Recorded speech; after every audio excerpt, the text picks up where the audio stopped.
In this video, we are going to discuss about present continuous tense, past continuous tense and future continuous tense.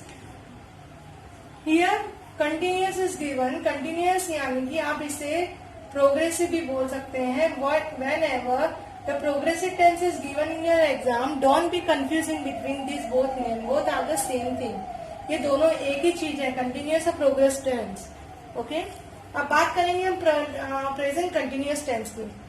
एक बात मैं आपको clear करना चाहती हूँ कि कंटिन्यूअस टेंस जो होते हैं उनमें एक्टिविटी जो भी होती है, जो एक्शन होता है, वो हमेशा चाहे वो प्रेजेंट का है तो प्रेजेंट में कंटिन्यू होता है, यानी प्रेजेंट में चल रहा है, वो बताया जाता है.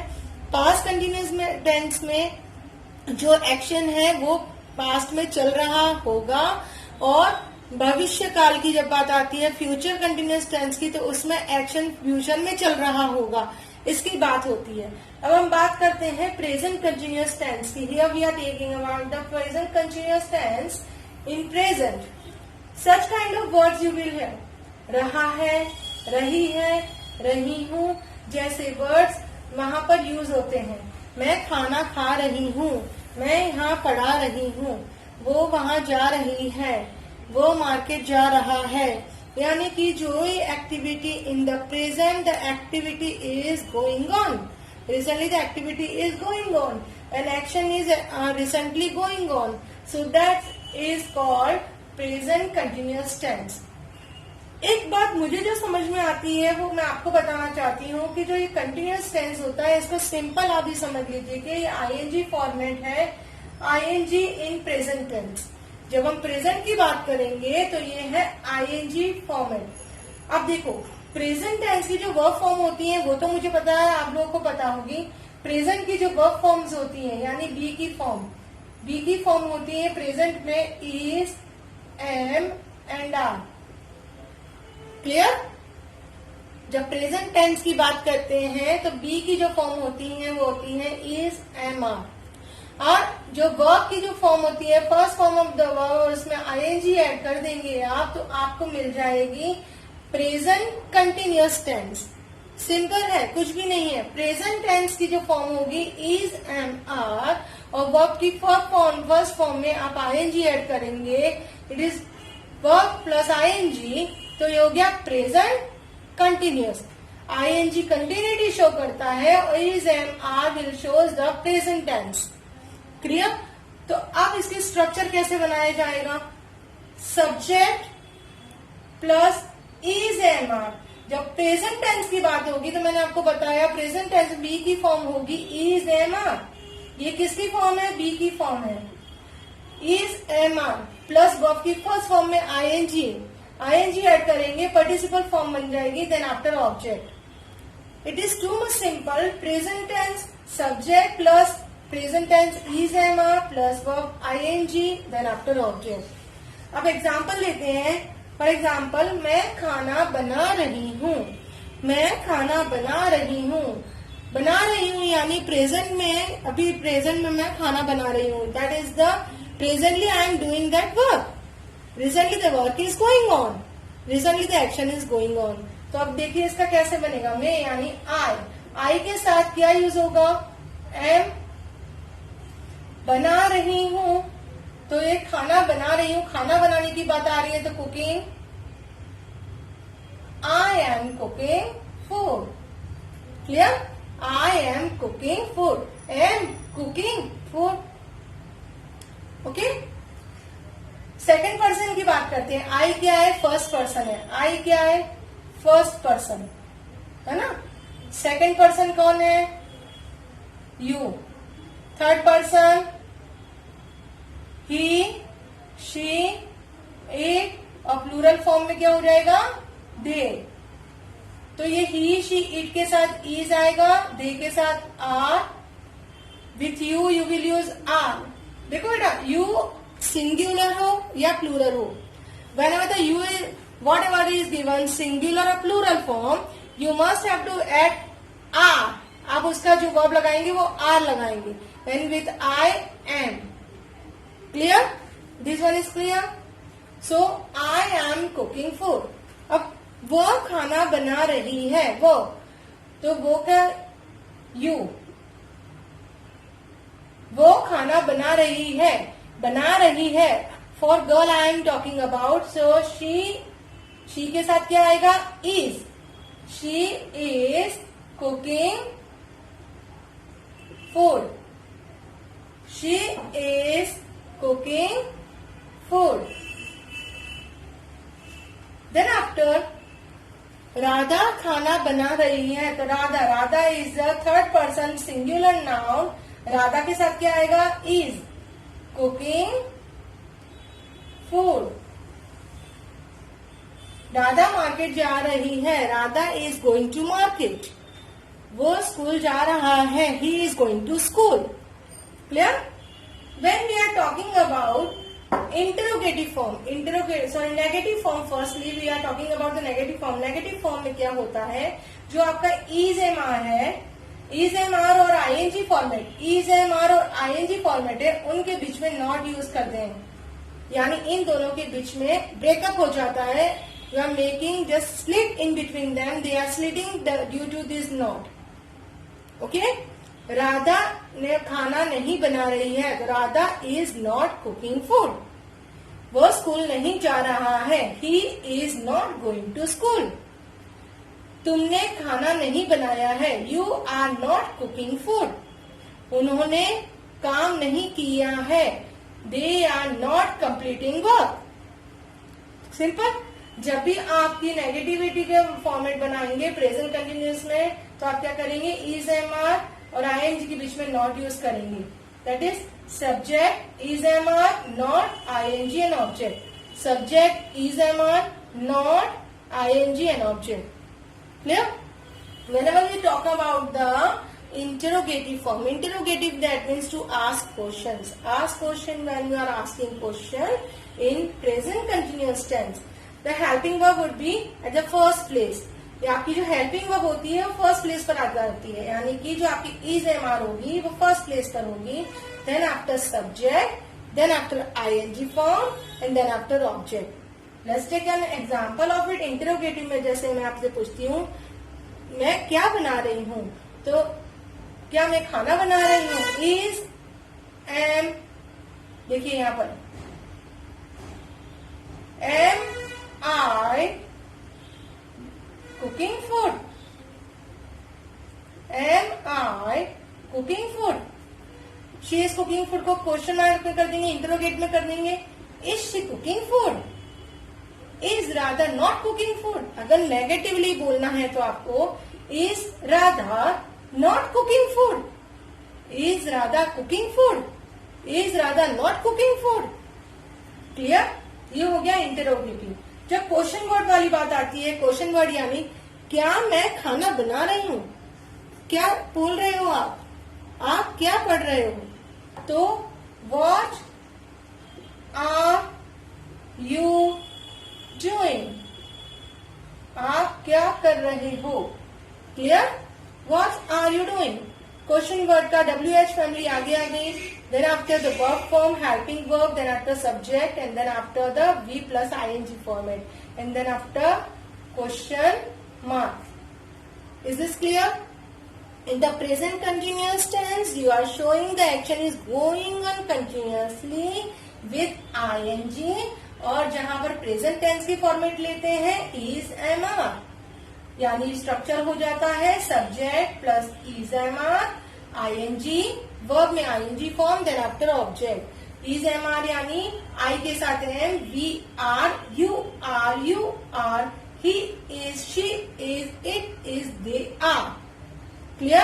If the subject is like this, and then after first verb, there's a go ki going, play playing, read reading, you cook cooking. Clear? Then after negative, when you are now use the negative form, in between of these two form, is, mr and ing, you will insert not. Okay? Then after interrogative, when you are asking the question in present continuous tense, you will use the helping verb as a first place. Is, mr, then after subject, then after ing form, then after object, and in the lastly question word, you will ask the question with question word, then after helping verb, subject, then ing form. Now is this clear? Present continuous tense. Now we are talking about past continuous tense. In the past continuous tense, हम उस action की बात करते हैं जो actually उस time पर हो रहा था, and action continued at that time actually, यानी एट दैट टाइम यानी कौन सा टाइम, जिस समय के बारे में, जिस टाइम के बारे में आपसे पूछा जाए. फॉर एग्जाम्पल, अगर आपके पापा बोलते हैं कल शाम को 8 बजे तुम कहाँ थे, तो आप बोलेंगे मैं 8 बजे अपने फ्रेंड के यहाँ था. तो I was with my friend at PM, sharp at PM. मतलब शार्पली 8 बजे की बात हो रही है, तो आप उसको पास्ट कंटिन्यूअस टेंस में शो कर रहे हैं. An action continued at that time actually, कि उस समय क्या एक्शन हो रहा था. I was playing with my friend, I was playing with my friend. तो देखिए जो पास्ट होता है ना, वो था, थी और थे जैसे वर्ड्स यूज होते हैं. गया था, गई थी, गए थे. रहा था, रही थी, रहे थे. यानी ये जो पास्ट इवेंट है वो गया, बीत चुका है, लेकिन उसकी अभी आप बता रहे हो कि वो इवेंट उस टाइम बड़ा इम्पैक्टिव था, बड़ा जागरूक था. ठीक है. अब इसकी फॉर्म ऑफ द वर्ब है सब्जेक्ट. अब ये जो पास्ट कंटिन्यूअस है, यहाँ पर आप इस वाले वर्ब को इंट्रोड्यूस करते हैं, वॉज एंड वर. जैसे प्रेजेंट कंटिन्यूअस टेंस में एज, इज, एम, आर था, वैसे ही पास्ट कंटिन्यूअस में वॉज और वर आएगा, प्लस वर्ब की ING form, then after object. Subject was were, past continuous में वॉज वर आएंगे, ING form of the basic form, and then after object. Take some example. मैं school जा रहा था, मैं स्कूल जा रहा था. मैं यानी आई. अब वैसे तो आप प्रेजेंट टेंस में एम यूज करते हैं, लेकिन यहाँ पर पास्ट टेंस की बात है कि मैं कहाँ जा रहा था, स्कूल जा रहा था. अच्छा, तो आप बोलेंगे आई जा रहा था. जाना यानी जो गो है, गो की second form. I went to school.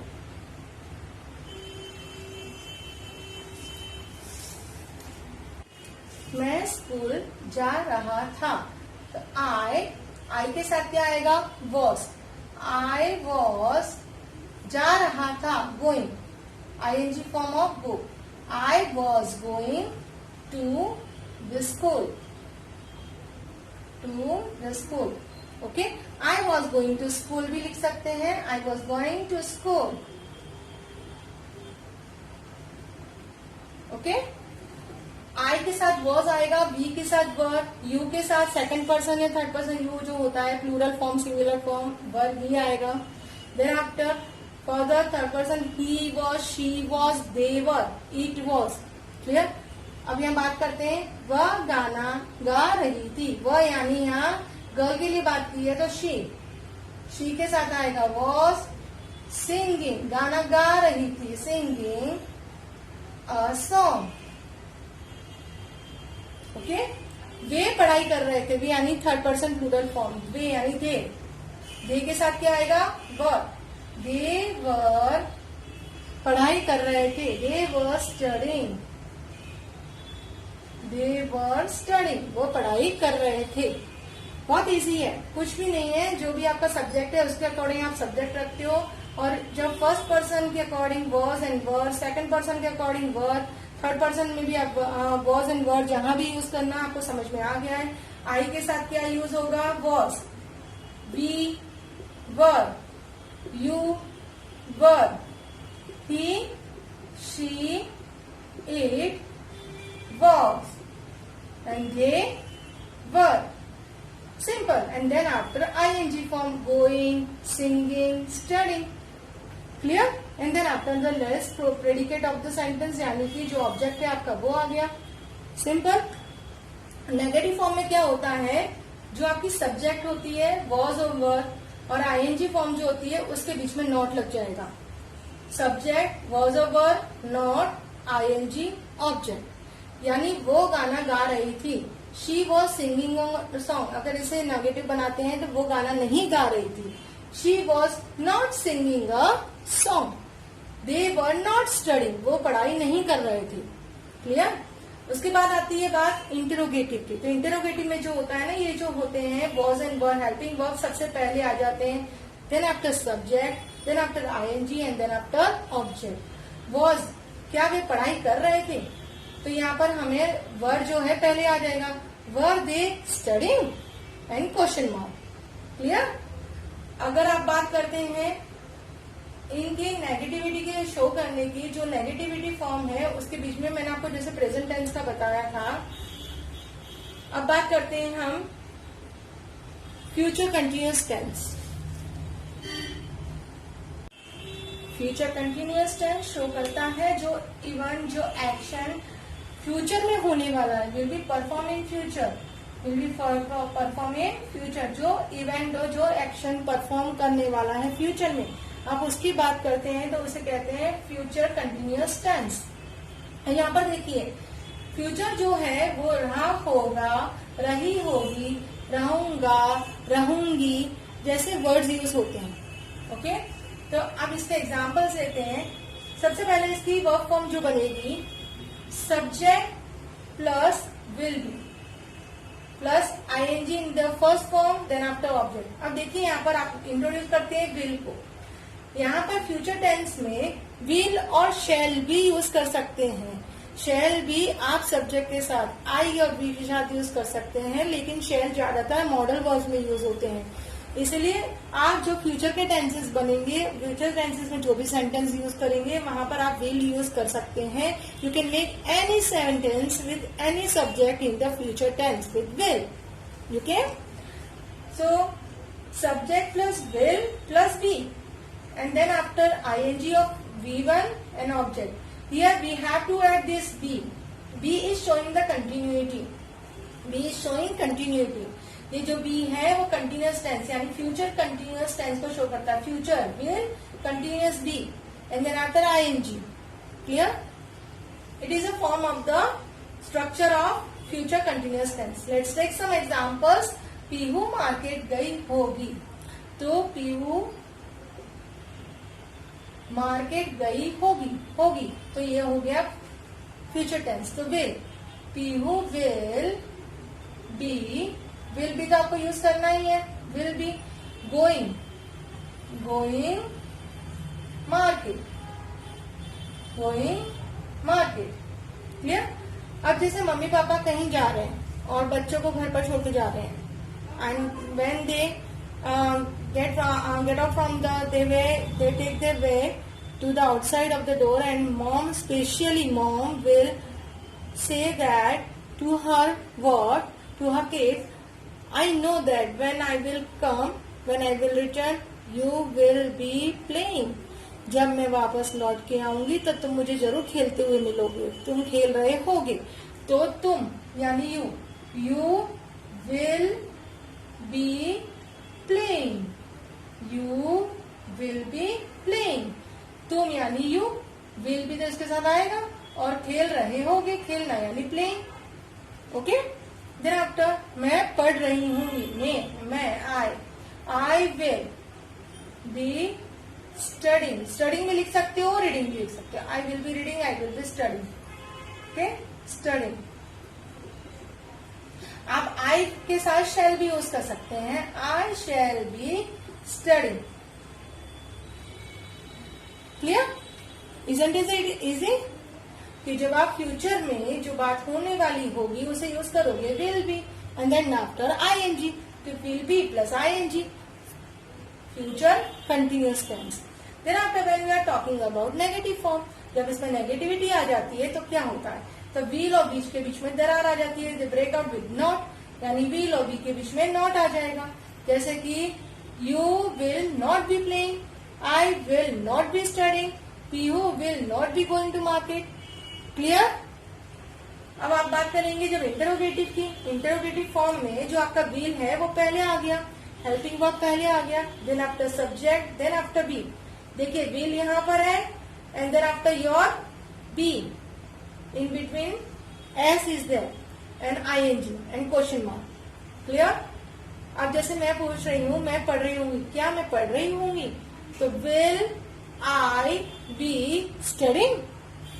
क्या तुम खेल रहे होगे? Will you be playing? Will you be going to market? Clear? I hope you are clear with this present, past and future continuous tense in this video. In the next video, we will talk about the rest of the tenses. This is the most important structure of the present tense. I hope you like my video and can understand what are tenses and how you have to implement it.